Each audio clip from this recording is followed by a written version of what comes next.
လောကကြီးကိုစိတ်ကဥဆောင်နေတယ်။ဘာကြောင့်ဥဆောင်နေတယ်ပြောတော့ဆိုရင်ဘာလို့ကောင်းတာလုပ်လို့မကောင်းတာလုပ်လို့စိတ်ထဲကအရင်ကြံတွေးပြီးတော့မှနှုတ်ကပြောကြတယ်လက်တွေလှုပ်ကြတာဖြစ်တယ်ပေါ့။စိတ်ထဲကပပပဲနဲ့လှုပ်လိုက်တယ်ဆိုတာအလွန်ရှားတယ်ပေါ့။နော်။ဒါလည်းပဲ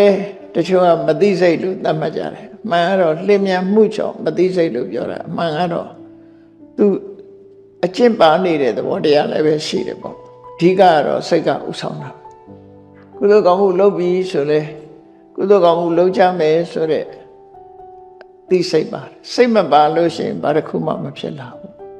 အလုံးဟာစိတ်ကရှေ့ဆောင်နေတယ်ဆိုတာသဘောတရားဒါအဲ့တော့မြတ်စွာဘုရားရဲ့အဆုံးအမတွေဟာဒီ mind center teaching လို့ဆိုတဲ့အတိုင်းကိုယ့်ရဲ့စိတ်တွေ